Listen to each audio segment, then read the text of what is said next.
По седьмому вопросу повестки о согласовании дифтарифа на регулярные автомобильные перевозки пассажиров в городских сообщениях на территории города Павлодара. Данный вопрос был также рассмотрен на заседании постоянной комиссии 23 сентября.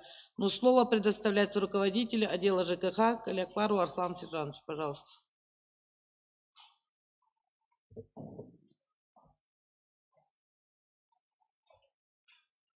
Құрметті Асан Қондықұлы, депутаттар, сессия қатысушылар. На рассмотрение вносится проект введения дифференцированного тарифа в общественном транспорте города Павлодар.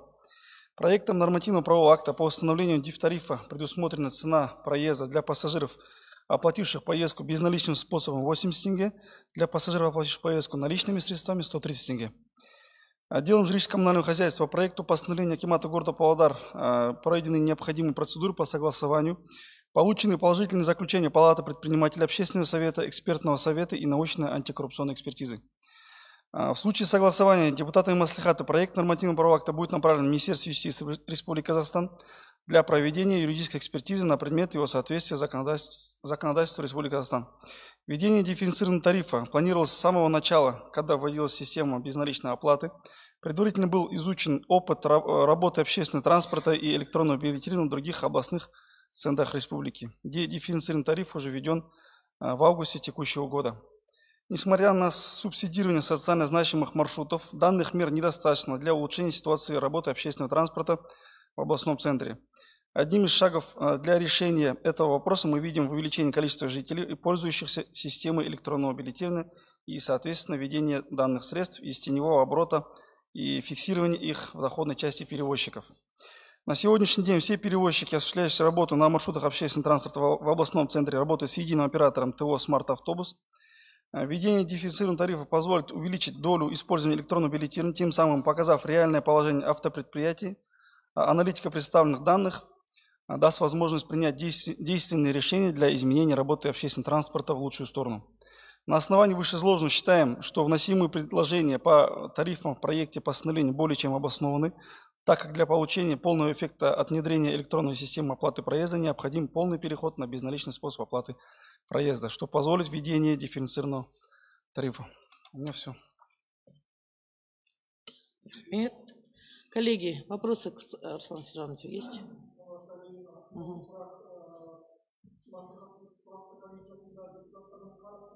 Yeah.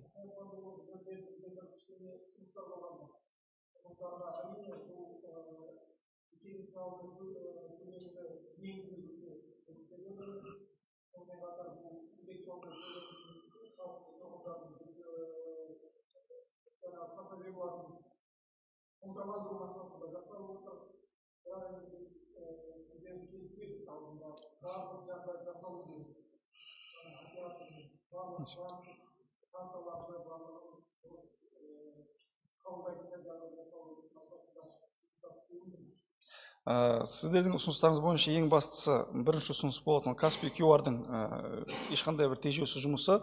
Ол сұрақ осы ағымдағы қыркүйек айының соңына дейін 2 күннің ішінде шешіледі. Келесі сұрақ ол Қазақстан банкілерінің барлық карталары осы жүйе қабылдау сұрақ болатын. Ол сұрақ бүгінгі күні біздің оператормен жасалынды. Келесі 2023 жылдың қаңтар айынан бастап енгізіледі деп жоспарланып отыр. Ол бойынша оператормен банктер аралығында жұмыс жүргізіліп жатыр. Тағы да, коллегалар, сұрақтарыңыз бар ма?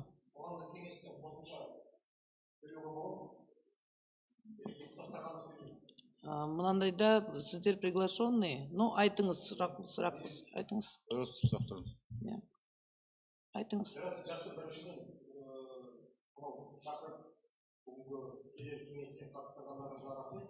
Мына жерде 80 теңге және 130 теңге. Енді қарап отырсақ, обычно налогын бергенде дешевле получается. А сіздерде керісінше. Былайша айтқанда 80 теңге мен 130 теңгенің айырмашылығы өте көп сізге. Бұны қандай есеппен алдыңыз?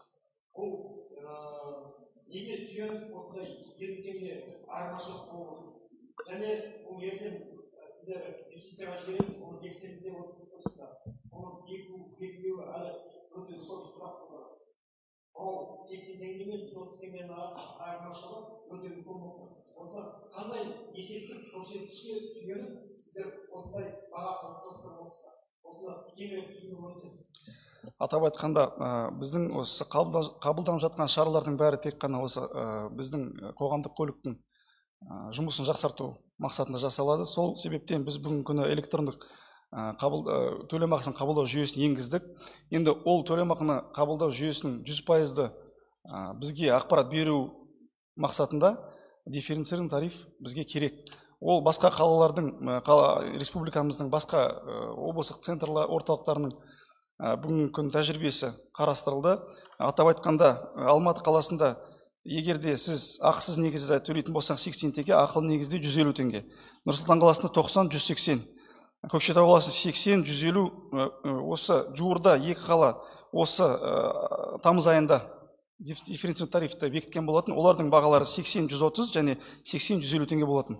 Сондықтан біз орташа есеппен 130 теңге деп алдық. Бүгінгі күні осы электрондық төлемақыны қабылдау жүйесімен толық көлемдердің шеңберінде қарасақ 58% ғана қолданып отыр. Халық 58% ғана қолданып отыр. Ол бізге жеткіліксіз. Біздің жол тасымалдаушылардың түсіп жатқан түсімінің толық көлемін біз көре алмаймыз ол көрсеткішпен. Біздің осы жолаушылардың қарқынын, қай жерде көп отырады, қай жерде бізге аялдама қажет, қай жерде бізге ақыны көбейту керек немесе азайту керек деген шешім қабылдамаймыз. Өйткені осы 58% себебінен. Осы 100% немесе 90%-ға арттыру мақсатында, жаңа әріптесіңіз депутат айтып кеткен кезде, ынталандыру шарасы ретінде қолданылады. Бірақ бұл мәжбүрлеп 130 теңгені төлеу емес. Егерде адамдар бұл карточканы алатын болса, ол карточкамен 80 теңге төлей алады. Сонымен қатар бізде қаламызда 16 санат бар, осы жеңілдікпен қолданылатын. Осы 16 санаттың 15-і бүгінгі күні ақысыз негізде жолаушылар. Иә. Мен сөзіңізді бөлейін. Жаңа сұрақ қойғанда, 80 теңге мен 130 теңге біз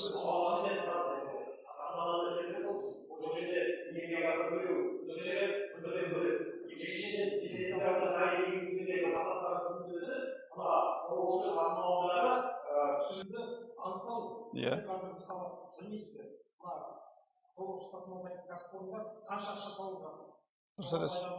Сіздер осы жүйені енгізіп жатсыздар.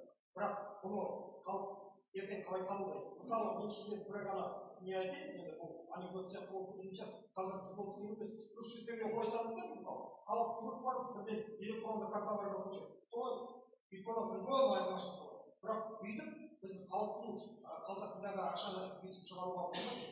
Осы мәселе. Осыны жаңа айттыңыз, үлкен қала жаңағы Астана мен Алматы қаласындағы тәжірибеге сүйеніп жасап жатырмыз деп. Оларда еңбекақы төлеу көлемі өте бөлек. Сондықтан сіз қандай негіздеме болды? Мысалы, депутаттарда осыны талқылау, осындай сұрақ болды ма? Негіздемеге сүйеніп 50 теңгені қосып отырсыздар. Мен сұрағым осыған. Мен сіздерді қолдаймын, мысалы. Жолаушы тасымалдаушы кәсіпорындардың түсімін соған байланысты оларға ертең салық төлеу. Білесіздер, автобус жолаушылар кетіп жатты, автобустар жетпей жатты, кәсіпорын банкротқа кетіп жатты. Бірақ оның барлығы ол кісілерді ақылмайды. Біз арасында да мемлекет, мысалы, сіздер қанша бұл кісілер нақты табыс табатын білулеріңіз керек. Осы үшін жасалынып жатыр. Сондықтан мен сұрақ қойып отырмын. Рахмет сұрағыңызға. Бағанадан бері енді сессия басталғаннан бері осы сессияға шыққан сұрақтарды депутаттар бір ауыздан қолдап отыр. Оны да осы жерде айтып өткен жөн шығар. Сессияға шығарылған сұрақтардың барлығы оның алдында егжей-тегжейлі мәслихаттың тұрақты комиссияларында қарастырылады депутаттармен. Осы сіздің айтып отырған сұрағыңызда депутаттармен қарастырылды. Арина және мен сіздің алдыңызда айтып өткендей бірнеше ұсыныстарымыз болды, рекомендацияларымыз болды. Жаңағы жақсарту жолында сіздің сұрағыңызға келетін болсақ, бұл жаңа Көкшетау қаласы айтылды. Енді Көкшетау қаласы Павлодар қаласынан бай деп айтуға болмайтын шығар. Біздікі енді промышленный қала болғаннан кейін, облыс болғаннан кейін әлдеқайда жаңа табысы біздікі де кішкене молырақ шығар оларға қарағанда. Енді сонымен қатар бұл жердегі ең басты мақсаты тариф өсіп отқан жоқ. 80 теңге болып тариф қалып отыр. Иә. Одан кейінгі тағы бір айта кететін мәселе, анау кейбір маршруттарды әкімдік субсидиялайды. Ол анау қаланың сыртынан селитивный зонаға баратын басқа да маршруттар бар. Оның бәрін анық көру үшін, сонымен қатар салық жөнінде де бұл жерде көп бір маңызы бар іс-шара бұл. Бұл жерде тағы қайталанып өтейін, тариф көтеріліп отырған жоқ, 80 теңге болып қала береді. Арман қарай білесіздер, бүгінгі күнде қазір енді коммуналдық төлемдерді болсын, барлығын телефоннан төлеп отқаннан кейін барлығында қазір карталары бар. Ең маңызы жаңағы 16 санат біздің тұрғындар тегін жүру қалып отыр. Сондықтан бұл жерде барлық сұрақтар жаңағындай қарастырылды.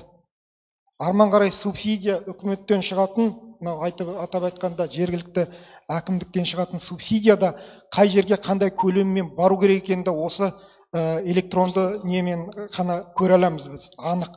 Ал енді былтырдан бері электрондық, былтырдан емес, неше 2 жыл болды электрондық түрге біз көшіреміз деп келе жатырмыз, бірақ біздің өзіміз тұрғындар электронды түрге көшкіміз келмейді. Бізге жаңа 80 теңгені қолымыздан бере салғанымыз артық болып тұр да, оңай болып тұр, артық емес. Сондықтан бұны ынталандыру мақсатында осындай дифференциалды төлемді енгізу керек деген шешім қабылданып отыр. Рахмет.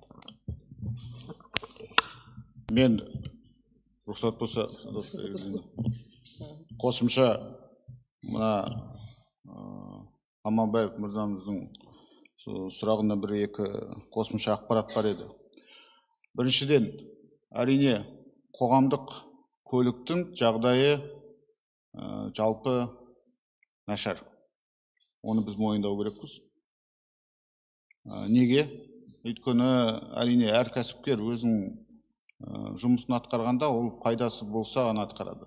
Түсінікті ғой. Пайдасы болмаса, оның пайда көрмесе, ол ешқандай жұмысты атқармайды. Және де дамуы оның ары қарай. Және де көліктің сапасы, көліктің ішіндегі тазалығы, оны көлікті жүргізетін жүргізушінің ақысы, төленуі, өсуі бәрі ашық сұрақ болып қалады. Мына ақырғы тарифтің бекіткен уақыты 2017 жылы бекітілген еді. 2017 жылы 80 теңге болып бекітілген тариф, ол осы күнге дейін ешқандай өзгерісі жоқ. Және де қазіргі шығарып жатқан сұрақ бойынша электронды түрде төлейтін халыққа, адамдарға ешқандай айырмашылығы жоқ. Бұл жерде неге сұрақ көтеріліп жатыр? Бұл жерде негізі жалпы біз тек қана Астана қаласы, Алматы қаласымен ғана салыстырмаймыз. Орал қаласы мен Семей қаласы, Қостанай, Ақтөбе, Өскемен, сол қалалармен салыстырып көрсеттік. Ал енді биылдан бастап депутаттардың қолдауымен, облыстық әкімнің қолдауымен біз қоғамдық көлікке жаңағы субсидия беруін бекіттік. Бүгінгі қарап отырсақ, жалпы 3 миллиардқа тақау субсидия егерілді қала бойынша. Ол ары қарайда өсе беру, ол белгілі нәрсе өсетіні. Бірақ бізге мына тасымалдаушы жаңа компаниялардың нақты көрсеткіштерін нақты дәлелдеу үшін бізге осы тасымалдаушының қаншамасы мінет, қаншамасы сөт, қаншамасы жүрет, оны электронды түрде дәлелдеу керек. Сондықтан біз басқа қалаларымыз, өзіміздің жалпы санымыз 362 мың ба, Павлодар қаласының тұрғындарының саны. Басқа бізге ұқсас қалалармен салыстырғанда біздің күнделік жүретін транзакция, адам емес, транзакция. Бір адам мысалы 5 рет жүреді автобуспен, немесе жаңағы 10 рет жүре ме, ол әртүрлі ғой. Бірақ транзакцияның саны 100 мың болу керек. Басқа қалаларға салыстырсақ. Мысалы, Алматы қаласы 1 миллион транзакция жасайды күніне, практически. Почти 1 миллион транзакция. Электрондық түрде 10 ай деген карталары 10 жыл болып кетті олардың қосқанына. Бүгінгі ешқандай проблема жоқ. Оларда да дифференцируемый тариф бар. Сондықтан ол қалаларға салмастырсақ, ол субсидия неден құрастырылады? Сіздердің түсініктеме беру керек та бұл жерде кішкене. Субсидия құрастырылады. Мысалы, тасымалдаушы компания айтады, мен айына мысалы 10 миллион теңге кіріс көремін. Мына халықтың әлеуметтік төлемдермен бірге, және жай стандарттық тарифпен бірге 10 миллион. Менің шығындарым 15 миллион, мысалы. Оның айырмашылығы, сонда менің тарифім 80 теңге емес, менің тарифім 150 теңге болып тұр. Өйткені маған мына шығындардың бәрін жабу үшін кіріспен 150 теңге болу керек тарифте.